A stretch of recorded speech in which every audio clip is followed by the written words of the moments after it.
Hello, welcome to the Amazon Q2 Earnings Report 2026. Scotty O, it's becoming a tradition, and I appreciate all the support and all the kind words people give. I try to take the Q2 earnings, and a lot of people do such great work, such great recaps.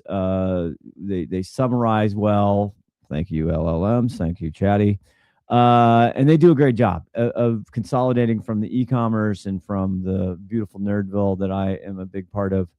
So that's good. I try to bring a little bit different spin to it, just from the seller vendor standpoint on the retail side, and then somebody who's just been around for 20 years with, I don't even know, 300 brands or whatever on Amazon here in the Seattle metropolitan area. So I feel like I have a unique perspective on that. So we're going to do what we always do. We're going to start the call off. And I say this every time that I'm trying to really cut this down into really a much more sizable piece. But then when I get into it, there's so much stuff that I got to comment on. So anyway, I'm going to try to do better. I'm going to try every time we try to do better. That's all we can do. So it hands over the day. And then my only prelude to all of this is, and we'll get it going. This is Q2 versus Q2 25. Okay. They've moved the 4-day Prime Day Palooza into Q2. It was in June this year, 23rd to the 26th. So all these numbers and all these comparisons and all these highfalutin, impressive, jaw-dropping percentages, it's all kapooey. It's all magic. It's all, I mean, it's true, but it's not apples to apples. It's silly to even go down the road that it is, because in June they didn't have this. It just cracks me up. That's why this one, I mean, there's some other cool stuff that's going on. And Andy, of course, will talk 4,000 hours. I read the transcript. Again, it's just so much AWS, which I get. That's what everybody wants. He's giving what the people want. So let's start. Here's Andrew kicking it off. Thanks, Dave. We're reporting $200.6 billion in revenue, up 20% year over year. Operating income was $27.5 billion, up 43% year over year. Q2 was another very strong quarter for Amazon. I'll start with AWS, which is... Yeah, no shit, Andy. Or as I like to call you, Andrew, because we're tight.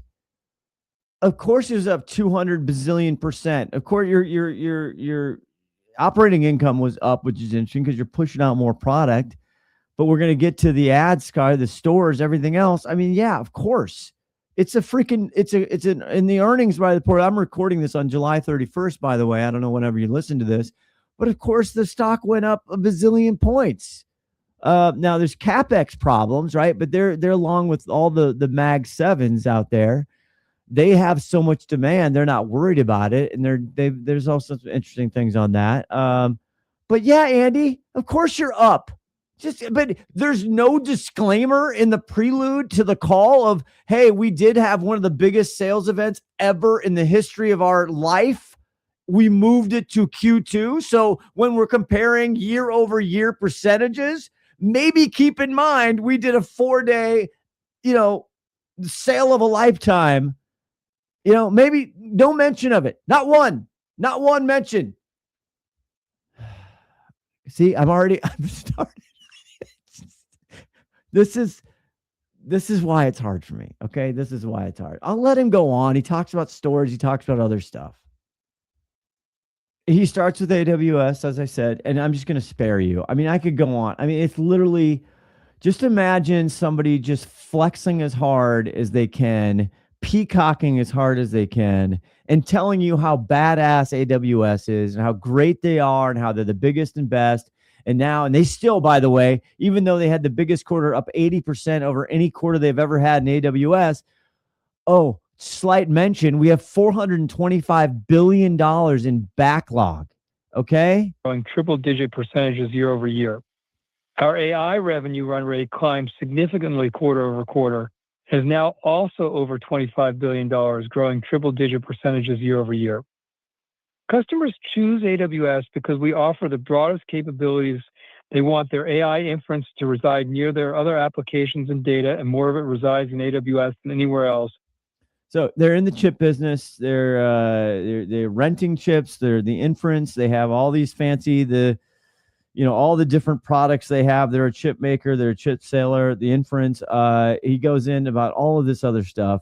Okay, he talks about they got to know secret AI, which all the government and security is a big thing, and all that. Then he basically justifies why he tries to hedge on Wall Street, giving him crap because of the CapEx spend. So he revisits what he tried to tell everybody last year, even in Q4 earnings report and Q1 reports, about how they're going to spend, but they already see financial return on it, right? They're planting seeds.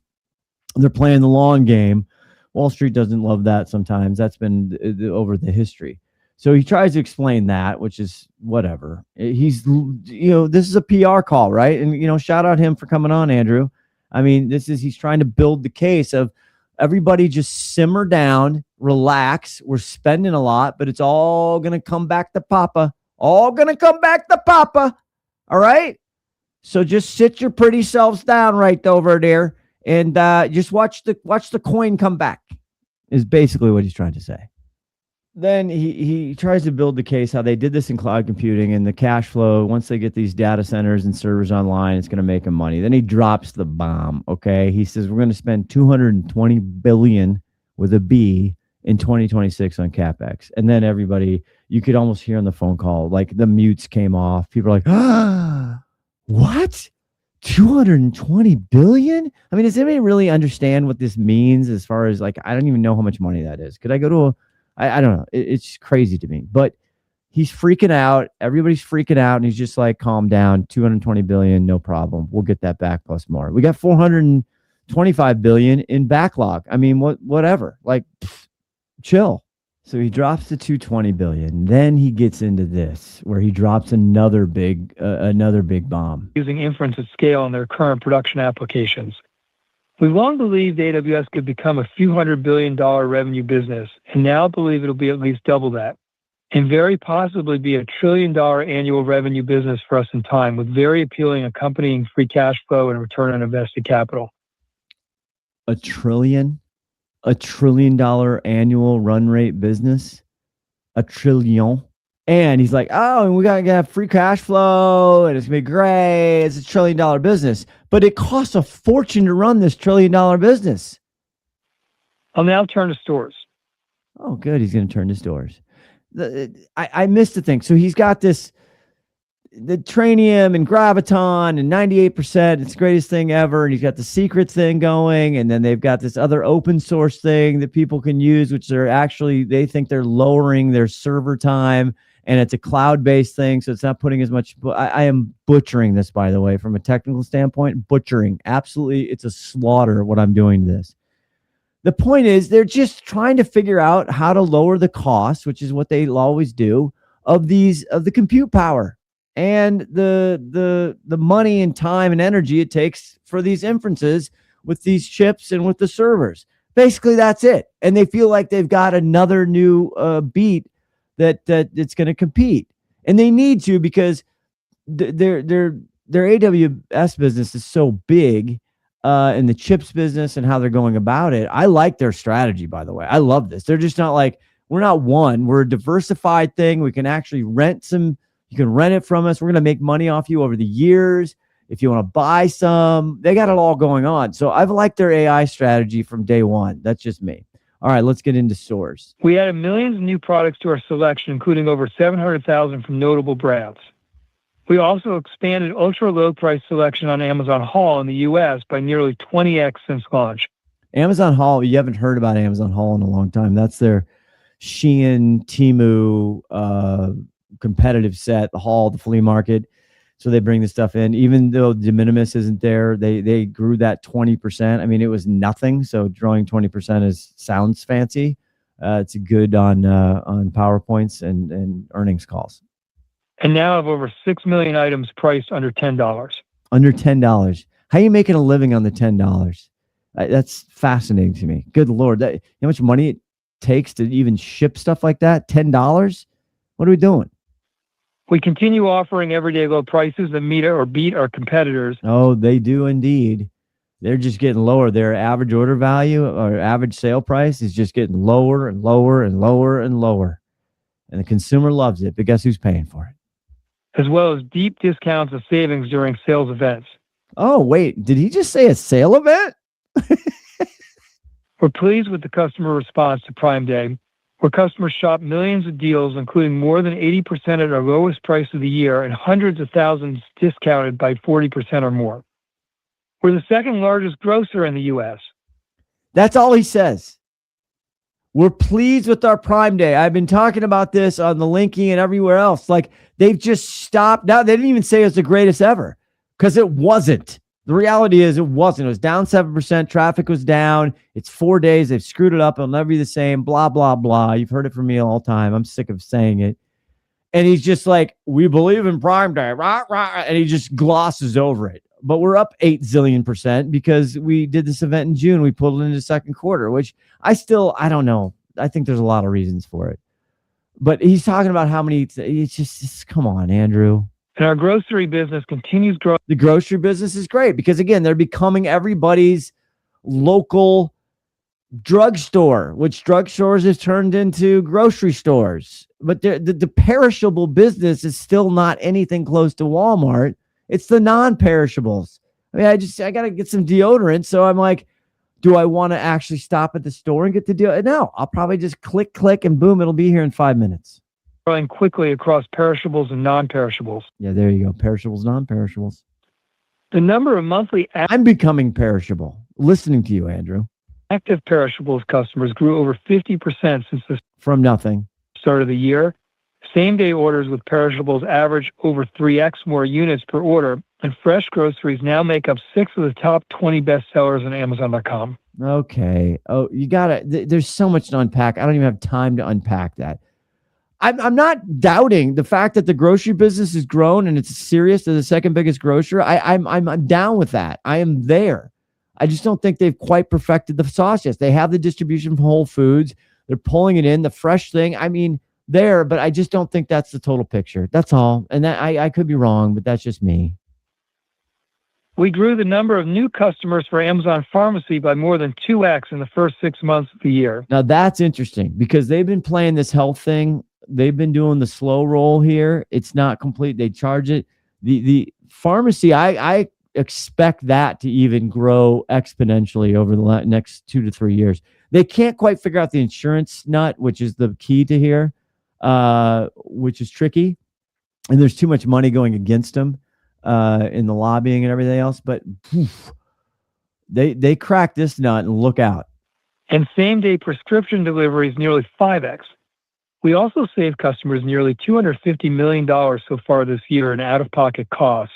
Well, hey, thank you for that. And not hard to do because the rack rate on pharmacy shit is like out of control. Like, it's just like, talk about the old days of department stores, double ticketing.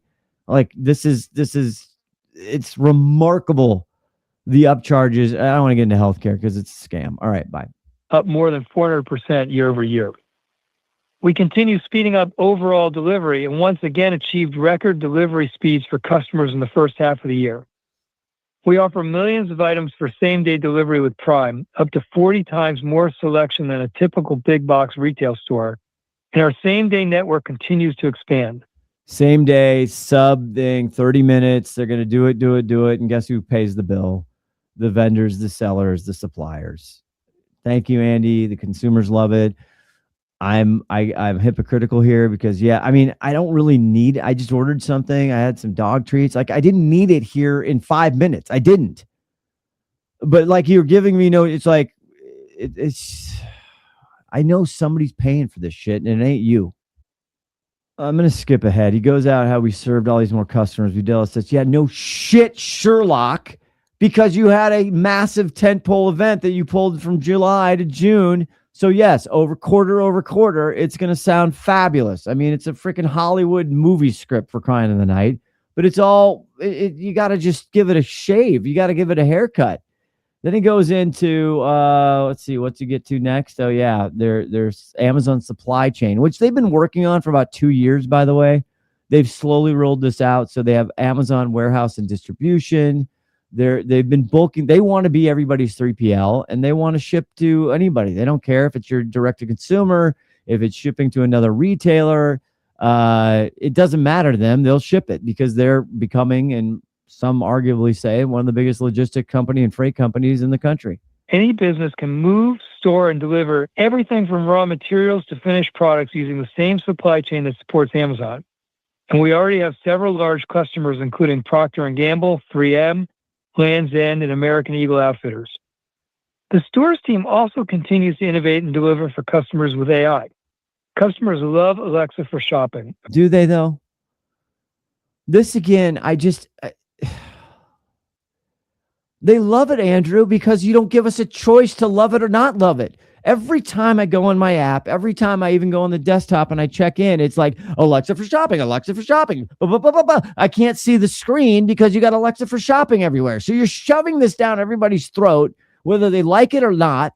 I actually had to use it the other day, true confession time, when I was buying a trimmer, an electric trimmer. I had a question about the difference between one item and the other item. And I said, Jesus Christ, okay, Alexa shopping, whatever. I scanned the description. It's just, I got lazy because it's just, I don't want to read. I'm like everybody else. So I asked it. It came back. It did give me some answers. But again, that was my choice. I opted in. Okay. So yes, they're going to continue to say how great it is, how the usability, it added $18 gazillion, blah, blah, blah. It's going to go on and go on. Yeah, because you give us no choice. You're going to market the poo-poo out of this thing, and we're going to have to just suck it up and use Alexa for shopping. By the way, bad name. Why don't we just call it Alexa? What, Alexa for shopping? I mean, it doesn't fit on the back of a jersey, not on a coffee mug. This is bad marketing. Just chop that off and just Alexa. Or agentic AI shopping assistant. It offers personalized recommendations, product. That it's not quite ready. It's gotten a lot better, but the personalization, that sauce is not done yet on that. Okay. That's all I'll say there. He goes on with this, that, the other thing, agentic, blah, blah, blah. He does highlight on the entertainment side. Yes, they had some big series debut. They've had a good run for the new NBA. So all their league licenses are going very well. They got the NFL coming up here soon with Thursday Night Football.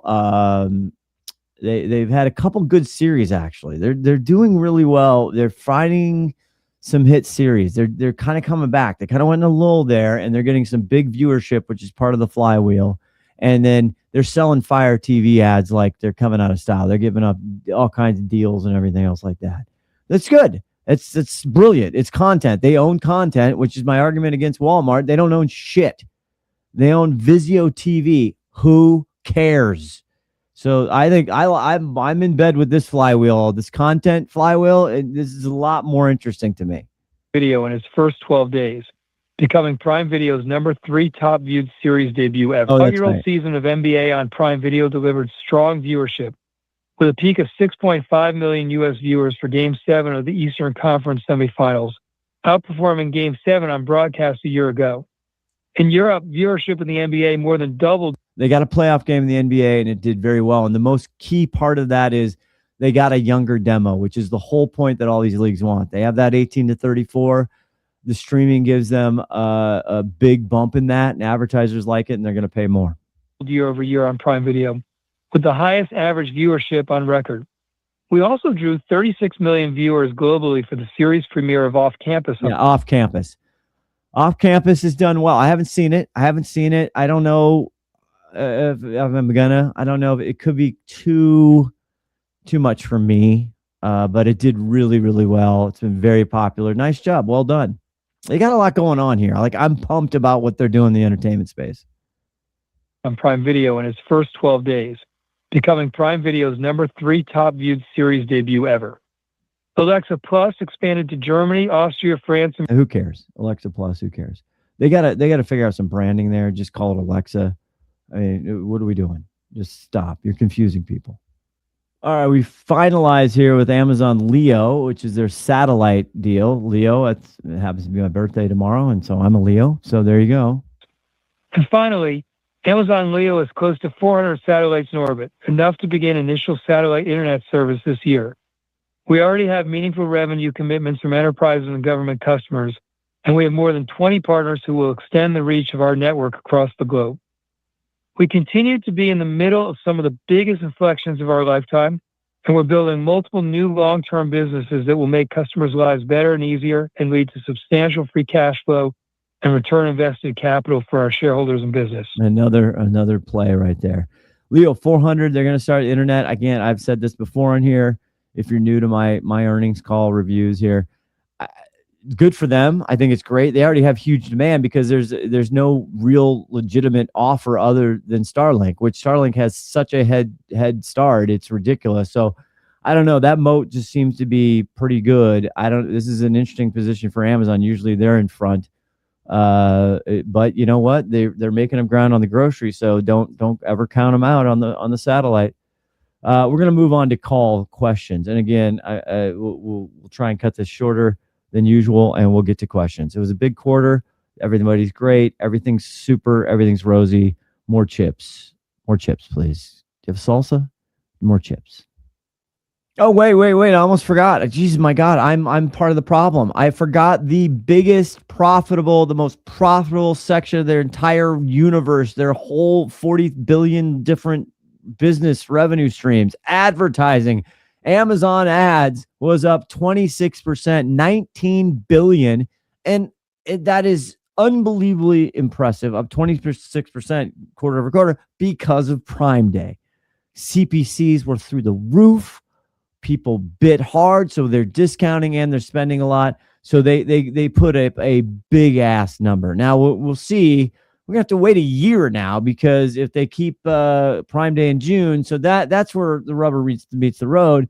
But the ads business is flying, and they're getting more and more of that high funnel, more and more of that connected TV, Fire TV, like I said. So they're just making boatloads, which is offsetting. They have 90% margin there or whatever. So they're offsetting that. Their sponsored ads continue to drive most of it, the pay-per-click and the ad console. And they're putting out new technology. And he talks about AI technology and ads. It's still not quite. They're not. The sauce is again. They're working on it. It's not perfect yet, but they're getting that going. But yeah, their ads business. It's a fortune. And they're making money hand over fist. Okay, I made a couple notes. We're getting the question. All the questions are AWS. I mean, I'm not going to go. They just basically, right, well, you've read already, you know already. Everybody's like, bruh, like you're spending $8 bazillion. You've actually issued debt. You did a bond for $50 billion or whatever. It's like, is this going to work out? Okay, are you going to have to move out at some point? Okay, are you going to have to sell some cars? Are you going to have to sell something? Because you're just borrowing, but the money's coming in. And then Brian Osofsky, the CFO, and Andy's like, again, guys, we have so much business. We don't need to do it. We're going to be fine. We have a lot of options. We're going to be good. We don't have to sell anything. Don't worry. We don't have to sell any assets. We're going to sell things. We're fine. We have so much cash coming in. We're going. It overall 15%, the AWS run rate, the ads run rate, all this other stuff. We got money coming in the door nonstop. And you know what? If we don't, we'll just suck more out of the vendors and sellers and suppliers. It's fine. Don't worry about it. One thing they did talk about was the Zoox. The Zoox is on fire. Zoox is their little automated driving thing, right? It's the Waymo competitor. But big news is now they have enough data, and the government basically said, okay, you can start charging. So you can start paying and get Zoox. I have not had a Zoox. I haven't been in a Waymo either. I'm actually interested in doing it. I'm down for that. I'm going to get to the calls right now because something happened. I've been doing this now. I don't know how long, for a while, but Jason Boo Boo on the call. The next question comes from the line of Jason Helfstein with Oppenheimer and Company. Please proceed with your question. And then it just goes dark. Is the guy on mute? Did he have to take a bathroom break? The guy have to take a dump? I mean, what happened? All of a sudden, Jason's in queue. They set these things up pre-done, right? This is a playbook, and all of a sudden, it's just there's uncomfortable, awkward. Jason, your line is now live. Jason, you're live. You're now live. Jason, where's Jason? You guys see Jason? Okay, the next question. Oh, burn, Jason. Next question. I haven't heard that yet. I'm sure this happens over a while, but God, now I'm dying to know what happened to Jason. I'm dying to know. Did his wife call? I mean, what happened to Jason? He had a shot here. Our final question comes from the line of Eric Sheridan with Goldman Sachs. Please proceed with your question. Thanks so much for taking the question. Maybe pivoting to the commerce business. When you're talking about scaling some of your initiatives around fast commerce and a wider array of supply of groceries and everyday essentials, can you talk a little bit about the signal you're getting from consumers in terms of either adoption rates of those services or what it's doing to overall spend trends, and whether there's any countries or geographies where you're seeing different outcomes as you launch and scale some of those services? Thanks so much. Thank you, Eric. No, thank you, Eric, from Goldman Sachs, for asking a question not about their CapEx and not about their AI spend and how they're going to make $1. Yeah, we are quite enthusiastic and excited about the pace. Andrew, was he caught off guard? Was that? Where's that? We are quite. This is my. We are quite excited about the commerce and grocery, which we are growing the amount of everyday essentials as well as perishables in the business right now. And oh my God, he's just so pumped. He wanted to talk more AWS. He wanted to get into Trainium Gravitas servers. He wanted to talk about that. He's not as excited about this part of the business because it's tougher.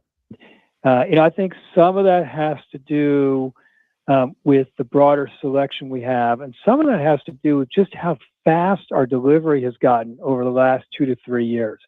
And when you can deliver items to people, when you have that broad selection like we do at low prices, and you can deliver that selection to people as fast as we are right now, people consider you for a lot more of their total purchases and shopping visits. And we've talked for a while about grocery. But now he's really getting winded up because, again, he's taking shots on grocery, right? He's flexed. He's put it out. He's puffed his chest out. At first he's like, God, I got to take a commerce question. I'm like, who cares? Then he's like, oh no, I'm leaning into the grocery because I'm tired of it. I'm tired of people thinking we're not a grocery business. And we have a very large business in that space. It's last year it was over $150 billion in gross merchandise sales, making us the second largest grocer in the U.S. Great talking point, Andrew. Great talking point. You hit the highlight right there. Nice job out of you. And, a lot of that are non-perishables, the middle aisles that you'd find in a grocery store. Okay. Basically, they do it faster and better than everybody else. And he's right. I hate to agree with him, but he's right. The convenience factor, even though the margin pressure on everybody is ridiculous, the fees and logistics, even they do it better. And I sit there and complain about the pressure and how they just make all the sellers and vendors and suppliers. Because around Seattle and a lot of people, I know a lot of people who work for companies who supply Amazon, raw goods, equipment, all kinds of other things to run their business. And they beat the crap out of them too, just like everybody else. They're constantly sucking dollars out of these people. And at the same time, I give them a lot of things. Then I talk to a lot of brands who are looking at freight and they have automated freight and programmatic freight that's making sure, right, and analyzing, making sure they get the goods from one place to another and who's got the best price. And 9 times out of 10, it just depends on what you're doing, but Amazon's prices are better by a significant amount than a traditional carrier. So they're a beast, dude. They're a beast, and I don't see it ever stopping. This Q2, honestly, is a little bit of a yawner, a little bit of a ho-hum. Nothing. Other than Jason missing his opportunity to ask a question. Yeah, that's going to do it up for this one. This one wasn't very good. There's not enough meat on the bone because of the comps of Q2 last year, where there was no Prime Day. It's just no fun. And he gets into his AWS crap. Yes, they're spending $1 trillion. They're going to make $1 trillion. It's $1 trillion business. I guess the word of the earnings call is trillion. Thanks for listening. I hope you catch all of our regular episodes. Summer Jubilee, Haley Brucker in the news. And remember, people matter. Bye. Hey there, this is Haley from Quickfire, and they want me to read this so you know what this podcast is part of and how to find out more if you want. Always Off Brand is a production of Quickfire LLC and a part of the Learn and Laugh series on the Quickfire Podcast Network. For more information, go to quickfirenow.com. Have a good one, and thanks for listening.